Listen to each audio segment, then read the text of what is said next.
Seigneur Jésus-Christ.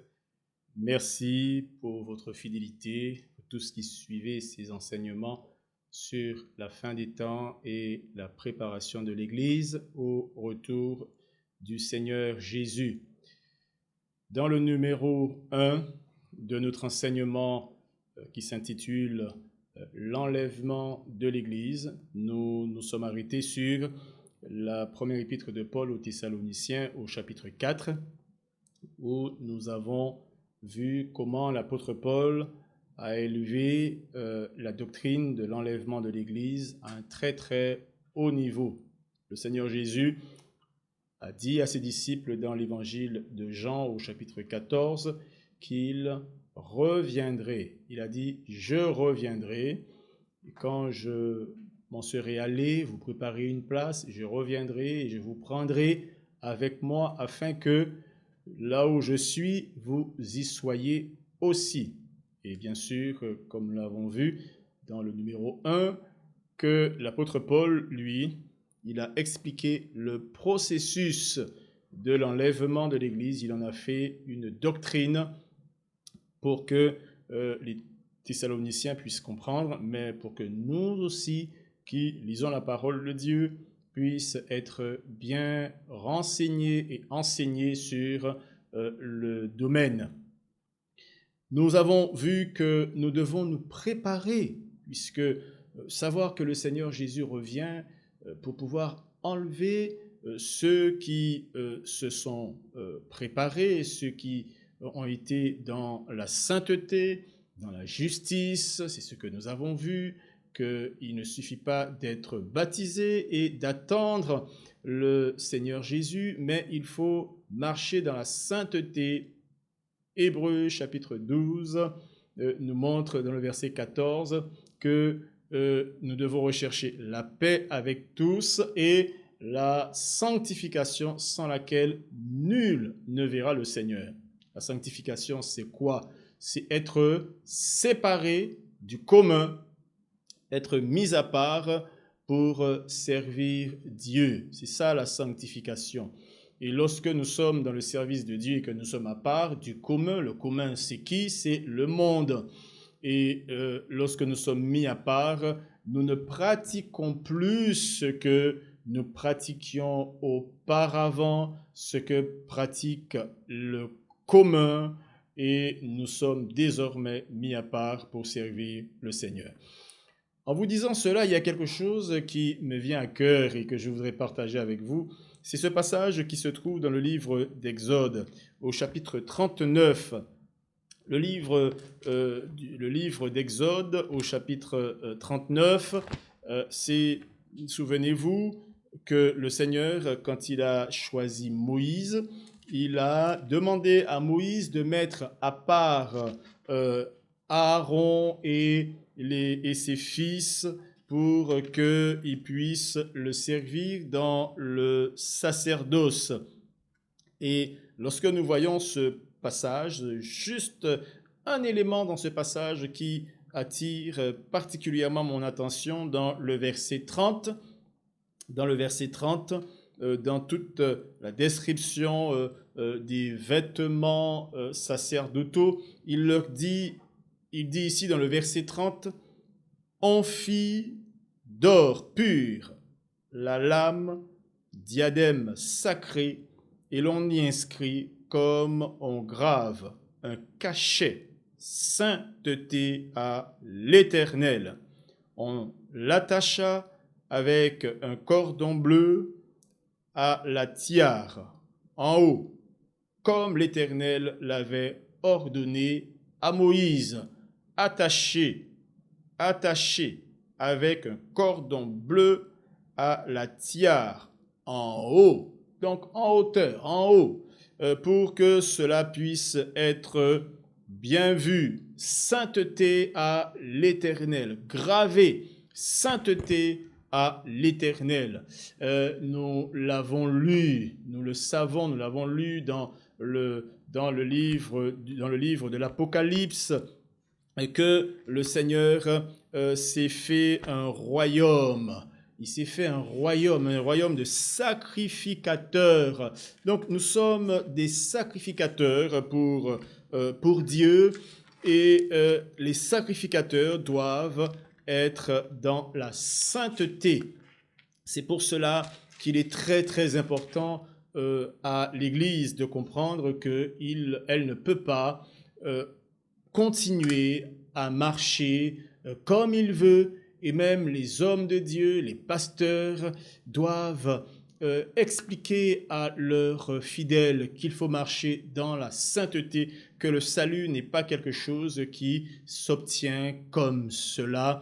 Bien sûr que le Seigneur nous a fait grâce, mais ce n'est pas pour que nous continuions à marcher dans le péché.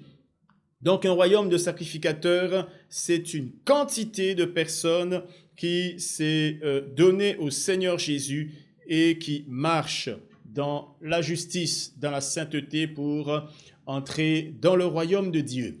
L'apôtre Paul, lorsque nous revenons au chapitre 4 de l'épître de Paul aux Thessaloniciens, donc explique comment cela se passera lorsque le Seigneur Jésus reviendra, donc ce qui est appelé l'avènement du Seigneur ou encore l'enlèvement de l'Église. Comment cela se passera? Nous allons ensemble voir quelque chose de très important pour pouvoir répondre à un certain nombre de questions dont les personnes se posent, et très certainement vous-même également vous posez cette question: à quel moment aura lieu l'enlèvement de l'Église?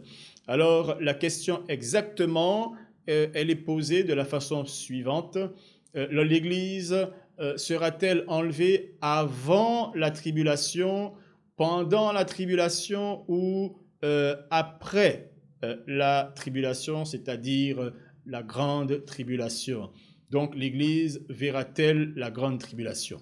Donc toute cette question sur ces plusieurs formes, nous allons y répondre. Maintenant, alors que nous avons vu l'épître de Paul dans le chapitre 4 aux Thessaloniciens, et nous avons vu comment cela se passera, nous allons maintenant voir un passage que nous avons déjà vu dans un de nos enseignements, qui se trouve dans le livre d'Ésaïe, le livre du prophète Ésaïe, au chapitre 26, Ésaïe chapitre 26. Et nous allons pouvoir comprendre encore une fois ce que le Seigneur veut nous dire à travers sa parole. Dans le verset 19, Ésaïe chapitre 26, verset 19, « Que tes morts revivent, que mes cadavres se relèvent, réveillez-vous et tressaillez de joie, habitants de la poussière, car ta rosée est une rosée vivifiante, et la terre redonnera le jour aux ombres. Va, mon peuple, entre dans ta chambre et ferme la porte derrière toi. Cache-toi pour quelques instants jusqu'à ce que la colère soit passée, car voici l'Éternel sort de sa demeure pour punir les crimes des habitants de la terre. Et la terre mettra le sang à nu, elle ne couvrira plus les meurtres. » En lisant ce passage, nous constatons que le Seigneur, à travers son serviteur, le prophète Ésaïe, dans ce chapitre 26, il demande à son peuple d'entrer dans sa chambre. Dans ce verset 20, « Va mon peuple, entre dans ta chambre et ferme la porte derrière toi, jusqu'à ce que la colère soit passée. » Alors, il semble que dans ce passage, qu'il y a une colère qui va avoir lieu, la colère de Dieu, sur toute la surface de la terre, un temps pendant lequel il y a une catégorie de personnes, le peuple de Dieu, qui sera dans le ciel et que la porte derrière lesquelles, des personnes derrière lesquelles la porte sera fermée. Et à l'extérieur de cette porte, il va y avoir le désastre dans le reste du monde, appelé ici, dans ce passage, la colère de Dieu, jusqu'à ce que la colère soit passée. Cela répond en partie à notre question. La question, est-ce que l'Église verra la grande tribulation? Ici, nous voyons que le Seigneur n'a pas destiné l'Église à la colère. Il ne l'a pas destinée à la colère. Nous pouvons voir encore un autre passage, toujours dans la parole de Dieu, bien sûr, le support que nous avons et hors duquel il ne faut jamais, jamais, jamais sortir. Et surtout lorsque nous traitons des sujets aussi spéciaux, aussi délicats. Alors, ici, dans le livre de Zacharie au chapitre 1er, au chapitre 14, Zacharie chapitre 14, nous allons voir un petit peu la colère dont il est question ici. À quoi ressemble-t-elle? Ce n'est pas seulement Ésaïe, ou plutôt Zacharie qui parle de cette colère-là. Il y a également le livre de l'Apocalypse, il y a aussi l'évangile de Matthieu, chapitre 24. Mais nous allons ensemble voir le livre du prophète Zacharie et nous allons pouvoir évoluer. La colère dont il parle ici, dont Ésaïe parle ici, chapitre 14, à partir du verset 1er. Voici le jour de l'Éternel arrive et les dépouilles seront partagées au milieu de toi.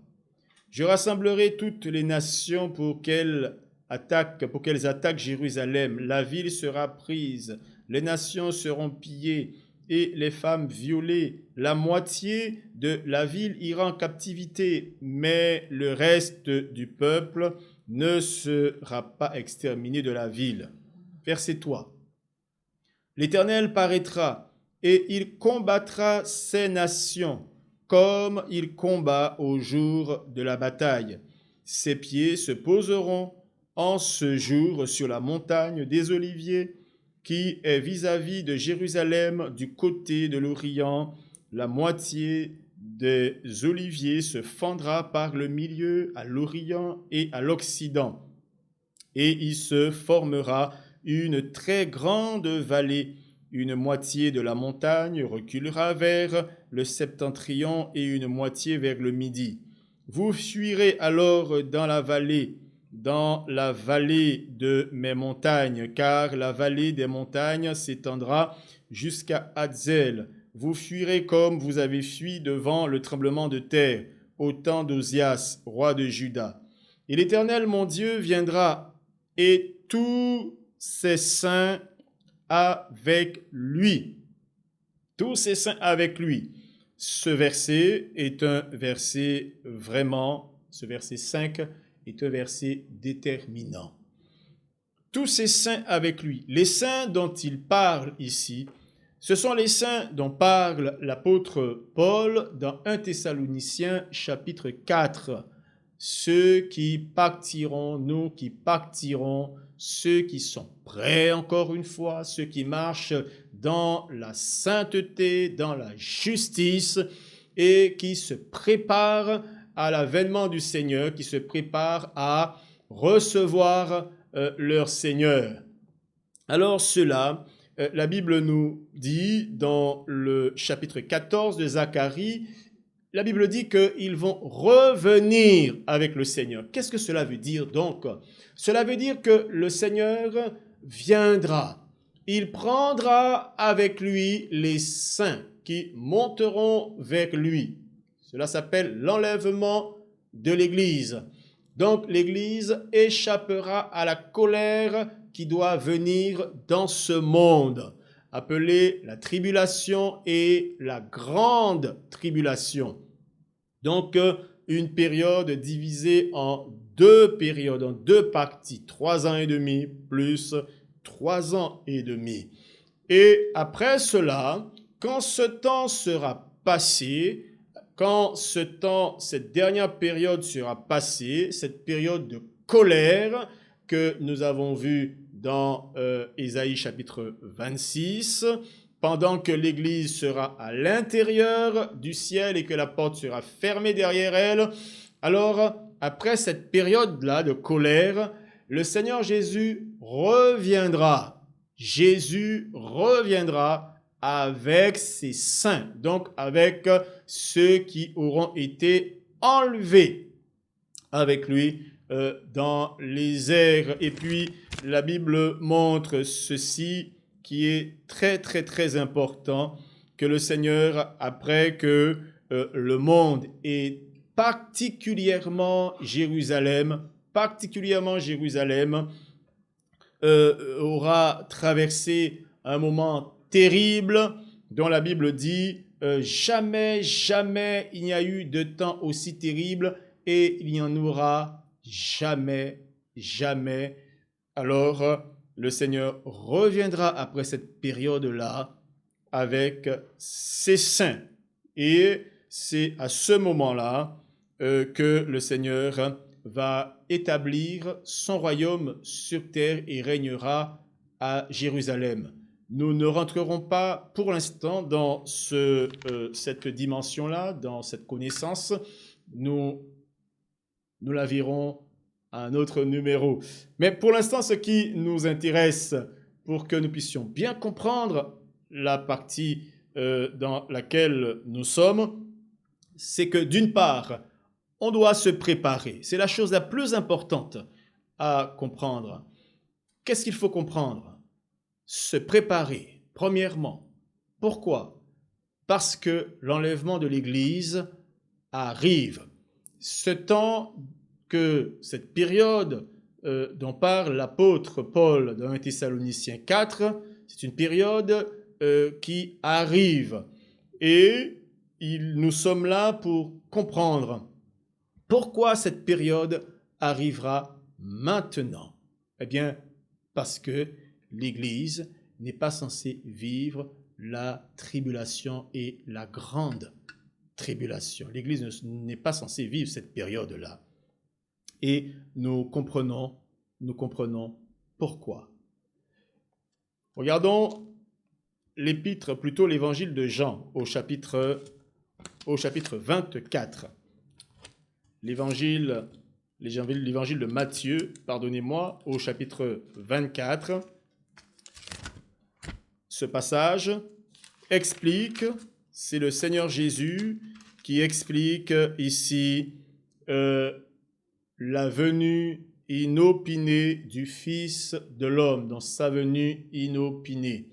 Alors, la venue dont il parle ici, c'est la venue que nous attendons aujourd'hui, la venue que l'Église attend. Alors, il explique dans ce verset 36, il dit que pour ce qui est du jour et de l'heure, personne ne le sait, ni les anges des cieux, ni le Fils,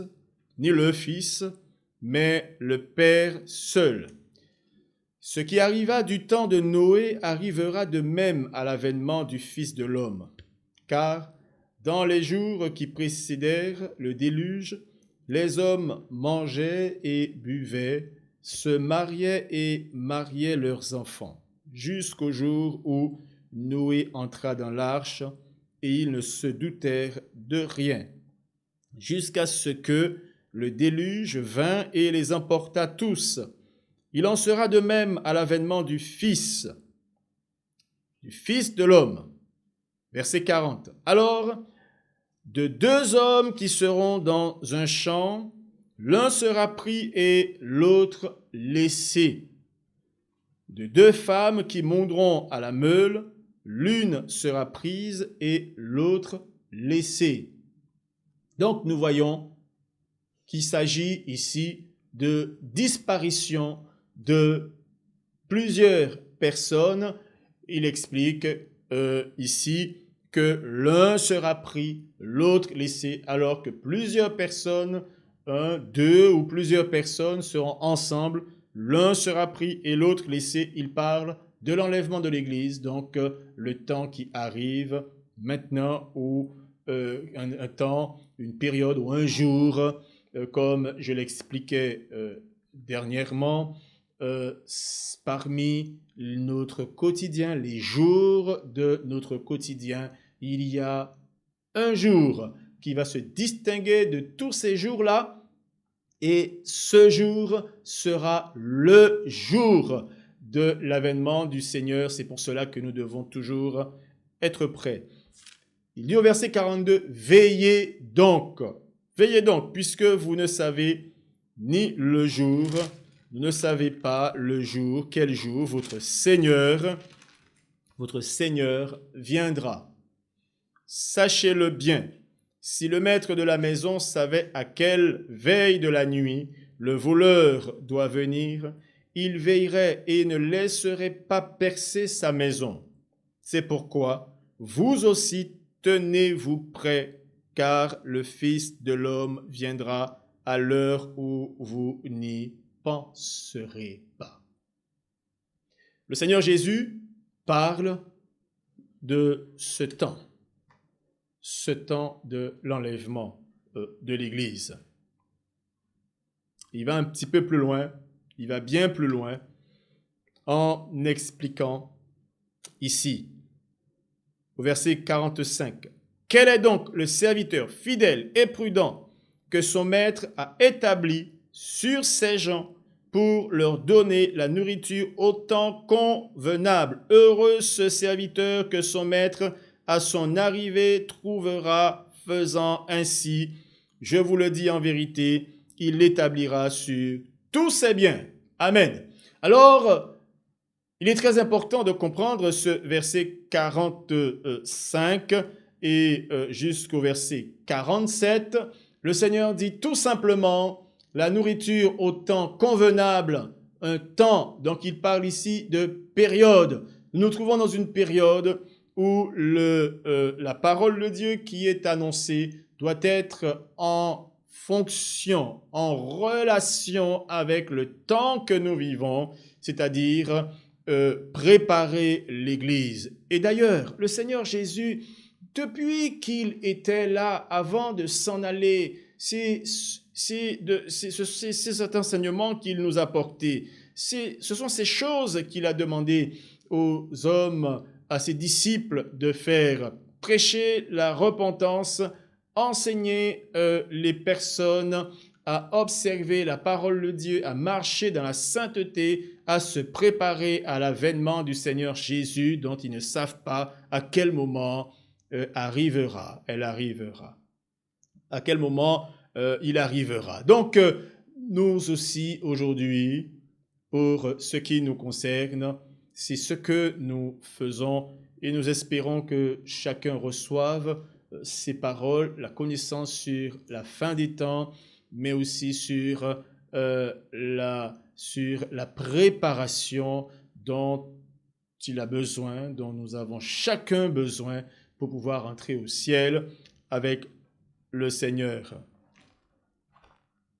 Nous revenons dans l'épître de Paul aux Thessaloniciens dans ce chapitre 4 avec lequel nous avons débuté. Et ainsi, nous comprendrons une chose ici. Dans le verset 13, l'apôtre dit « Nous ne voulons pas, frères, que vous soyez dans l'ignorance au sujet de ceux qui dorment. Nous ne voulons pas que vous soyez dans l'ignorance. » Il n'est pas bon que le chrétien, l'enfant de Dieu, soit dans l'ignorance. Nous avons absolument tous les éléments. Dieu nous a laissé les outils, l'enseignement, la connaissance pour que nous ne soyons pas dans l'ignorance. Nous avons ici les numéros d'enseignement pour nous permettre de croître dans la connaissance, pour nous permettre de comprendre les éléments importants pour notre préparation. Avant de terminer, je souhaiterais voir avec vous ce passage dans le livre de l'Apocalypse. Le livre de l'Apocalypse, dans ce chapitre 19. Dans le chapitre 19, pour que nous voyions ici qu'il y a, hormis ce que nous voyons, hormis nous sur cette terre, il y a le ciel et les habitants du ciel qui nous connaissent et qui nous attendent et qui savent que l'Église doit venir, l'Église doit arriver. C'est comme un pays qui attend une délégation. Et beaucoup de personnes dans ce pays, ou encore toutes les personnes de ce pays, savent qu'il y a une très grosse délégation qui arrive. Et depuis très longtemps, ils sont préparés à recevoir ces personnes qui viennent d'un autre pays. Une quantité extraordinaire de personnes et se réjouissent déjà de ce que, waouh, ils vont arriver, ils viennent. Nous ne savons pas quel jour, mais nous savons qu'ils arrivent.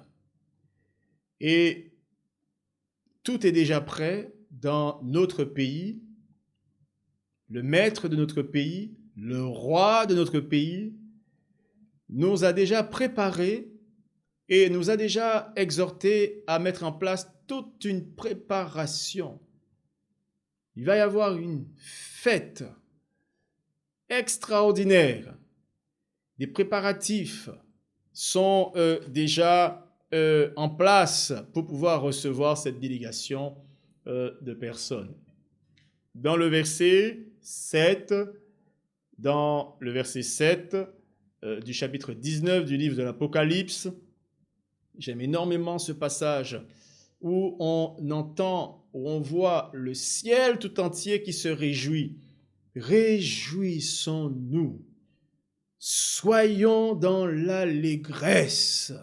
L'allégresse, donc une grande joie, une joie extraordinaire, une grande joie, soyons dans l'allégresse et donnons-lui gloire, donc au Seigneur. Car les noces de l'agneau sont venues.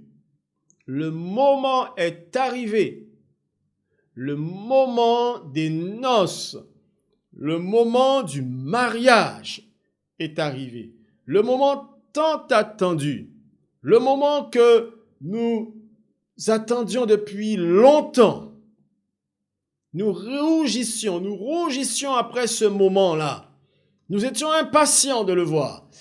Ce moment est arrivé. Les noces de l'agneau sont venues et son épouse s'est préparée. Il lui a été donné de se revêtir d'un fin lin éclatant, pur, car le fin lin, ce sont les œuvres justes des saints. Le fin lin, ce sont les œuvres justes des saints.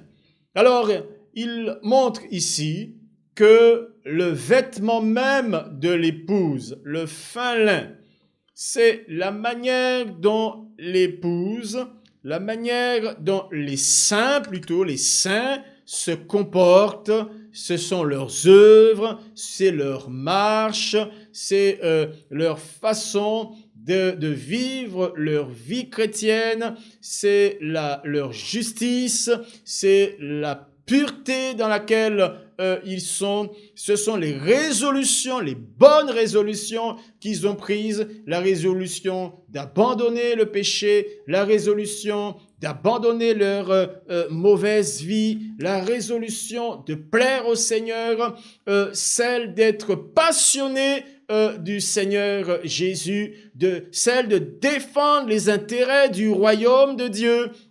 C'est la résolution d'abandonner les choses même qui sont notre intérêt, qui font l'objet de nos intérêts. C'est d'abandonner même les choses que nous aimons, mais qui sont pas favorables à notre entrée dans le royaume de Dieu. Souvenez-vous de ce jeune homme riche qui demande au Seigneur, mais que dois-je faire pour hériter la vie éternelle?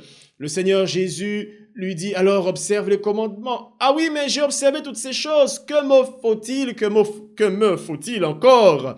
Alors le Seigneur lui dit, alors vends tout ce que tu as, viens et suis-moi. La Bible dit que cet homme était fort riche. Jésus a touché à quelque chose qu'il ne voulait absolument pas laisser. Il y a une chose à laquelle il ne voulait pas que Jésus touche. Il ne fallait pas toucher à cela. Les richesses. Il y a beaucoup d'hommes, beaucoup d'enfants de Dieu. Ils ne veulent pas que le Seigneur touche à certaines choses de leur vie. Ils ne veulent pas. Ils veulent suivre Jésus. Ils veulent entrer dans le royaume de Dieu. Mais ça, il ne faut pas y toucher. Ça, il ne faut pas y toucher. Ma façon de me comporter, il ne faut pas y toucher. Ma façon de parler avec mes collègues, avec mes amis, il ne faut pas y toucher. Ma manière de m'habiller, ça, il ne faut pas y toucher. J'aime m'habiller de telle et telle manière, j'aime m'habiller avec les seins dehors, j'aime m'habiller avec mon pantalon très serré, j'aime m'habiller en mettant le corps dehors. Vous voyez un peu la mode, comment les choses se passent. J'aime me conformer à ce monde. Il ne faut pas y toucher. Or, le Seigneur demande de ne pas se conformer aux règles et à toutes ces choses qui sont dans le monde. Il ne faut pas y toucher pour beaucoup d'enfants de Dieu. Et pensent que comme ça, ils peuvent entrer dans le royaume de Dieu. La Bible dit, le fin lin. Le fin lin. Le fin lin. Éclatant, pur. Éclatant et pur. Il montre des caractéristiques du vêtement de l'épouse. Et il dit que ce vêtement, le fin lin, ce sont les œuvres justes des saints. Alors, nos œuvres et notre manière d'être, comme nous avons vu dans le numéro 1 de notre enseignement, l'apôtre Paul montrait dans sa première épître aux Thessaloniciens, au chapitre 5, qu'il fallait que notre esprit, notre âme et notre corps soient irrépréhensibles. Le Seigneur a besoin de tout notre être dans la sainteté pour entrer dans son royaume. Et c'est lorsqu'on parle de la préparation de l'Église, on ne peut pas en parler sans toucher à la totalité de l'être. On ne parlera pas seulement de l'esprit ni de l'âme, mais on parlera également du corps. Lorsqu'on parle du corps, de quoi parle-t-on? Lorsqu'on parle du corps, on ne parle pas de la façon d'entretenir le corps, du sport que l'on doit faire pour pouvoir s'entretenir. Ça aussi, c'est très bien. Je vous encourage à vous entretenir. Ça, c'est bien. Mais on ne parle pas particulièrement de cela. On parle de la séparation de notre corps d'avec les différentes dimensions de péché qui le souillent, notamment le péché sexuel. sur toutes ses formes. On parle de l'adultère, on parle de la fornication, on parle de la séduction quand on parle du corps. Il faut se séparer de ces choses-là. On parle également de la tenue vestimentaire lorsqu'on parle du corps. Toutes ces choses-là rentrent dans le message de la préparation de l'Église. Pourquoi? Parce que le vêtement même de l'épouse, le vêtement de l'épouse de Christ, ce sont tes œuvres et mes œuvres qui confectionnent ce vêtement. Ce vêtement est confectionné par nos œuvres. Comment pouvons-nous penser que nos œuvres d'adultère, de fornication, nos œuvres dans la séduction, nos œuvres dans la corruption peuvent confectionner le vêtement de l'épouse? C'est impossible. Lorsqu'on parle de l'évangile, c'est ça l'évangile. C'est ça la vraie dimension de l'évangile. C'est ça la vraie dimension de la préparation de l'épouse. Ce ne sont pas les messages d'encouragement. Bien sûr, il est bien d'encourager nos bien-aimés. Il est bien d'encourager un homme, une femme, quelqu'un, c'est merveilleux, c'est même un don spirituel. Il y a des gens qui savent très bien le faire. Mais les messages de la préparation de l'Église, ce n'est pas essentiellement ça. Ce n'est pas le message de la bénédiction qui prépare l'épouse. C'est le message qui dit à l'épouse, qui dit plutôt à l'Église, qui veut être l'épouse ou les personnes qui veulent faire partie de l'épouse. Parce que c'est un ensemble de personnes qui fait l'épouse. C'est de leur dire, c'est vous qui faites l'épouse. C'est nous qui formons l'épouse. C'est nous qui formons l'épouse. Et ce sont nos attitudes, nos œuvres qui confectionnent le vêtement de l'épouse. Donc nos œuvres doivent être des œuvres justes. C'est ça la vérité de l'Évangile. Nous irons un peu plus loin dans le numéro 3 et nous verrons non seulement comment l'épouse est vis-à-vis de l'époux, pour comprendre comment doit être le chrétien qui va faire partie ou qui formera l'épouse. Donc la relation de l'épouse et de l'époux, nous verrons cela. Et en ce sens, nous verrons la spécificité de l'épouse. Si elle a une telle relation avec l'époux, quelles sont ses spécificités pour avoir cette relation avec l'époux? Et cela nous rapporte directement à nous, qui devons faire partie, ou qui faisons, je l'espère, partie de l'épouse. Nous verrons tout cela, la spécificité de l'épouse, notre relation, nous, vis-à-vis de l'épouse, qui est l'épouse, et la relation de l'épouse et l'époux. Soyez bénis et que la grâce du Seigneur soit avec vous.